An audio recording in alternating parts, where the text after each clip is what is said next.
Yeah, you gotta see that guy when? This afternoon? Yeah. Yeah, he was in last night, and he's gonna let us know something this afternoon. All right. All right, bud? Yeah. All right. Bye-bye. The next voice you hear was recorded by an FBI wiretap. It is my voice. The guy I'm talking to is Benjamin Lefty Guns Ruggiero, a wise guy, a Mafia hitman. Hey, look, I checked. I go over the money every night. What starts and what. Donnie, I'm not questioning you. I'm not questioning anything. You know, let me tell you something, Donnie. Well, You have no idea what we went through. You don't know. This went on for fucking 8 days. For you guys. I mean, heavyweights had to sit down. I know. No, you don't. Well, you know. I told wish me. You did know. I mean, Well, how come you never tell me? how can I tell you anything on the phone? You know, we're not playing games. I know. You know, Saturday was a meeting in New York. Well, you didn't know. Sonny didn't call me up and tell me. You didn't know it. I was connected to Lefty Ruggiero. I worked for him.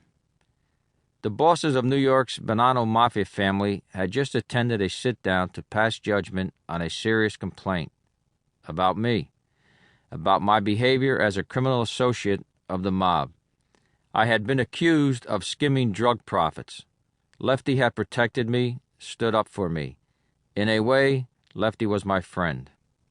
But I mean, as it comes down, we won the decision. The whole thing. Oh, all right. You have no body to... Listen, But I'm going to take you now, pal. You belong to me and me alone. Right. Any responsibility, I die with you. I know that. No, that's the truth.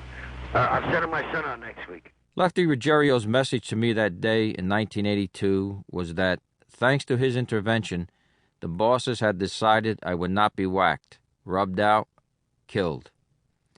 As he reassured me, Lefty had no way of knowing that I, Donnie Brasco, was neither a faithful Mafia associate nor his junior partner in crime. My real name is Joseph D. Pistone, and I was the first FBI agent to ever successfully infiltrate deep into the Mafia. The evidence I gathered would make headlines. My testimony in court would take several years to complete. Thanks to me, Lefty would go to prison for many years, and so would other important Mafia crime bosses. And my reward? Congratulations. Grateful handshakes from important justice and FBI officials. A sense of pride in what I accomplished as an FBI agent. But the price was high. When I began my assignment, I was married with 3 young daughters. I abandoned my family almost completely for 5 years in order to live as a criminal. I'm pleased to say that in spite of that, I'm still married.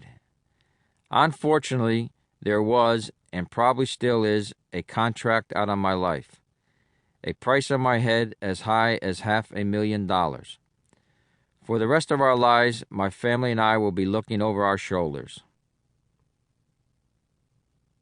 I grew up in the city in Italian, knowing what the Mafia was. As a teenager, I played cards, shot craps, played pool, hung around social clubs. I knew that some card and crap games were run by the mob, and some social clubs were mob social clubs.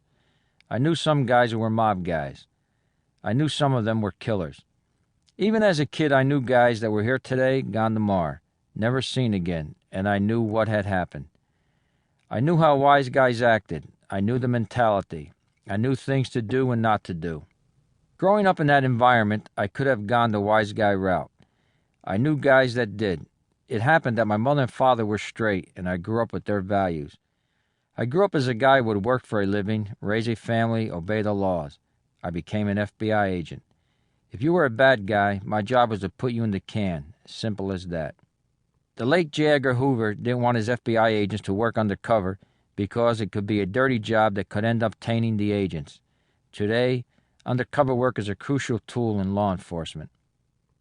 Beginning in the spring of 1976, we had meetings and bull sessions and came up with the idea to infiltrate big-time fences, high-echelon dealers in stolen property who were associated with the Mafia.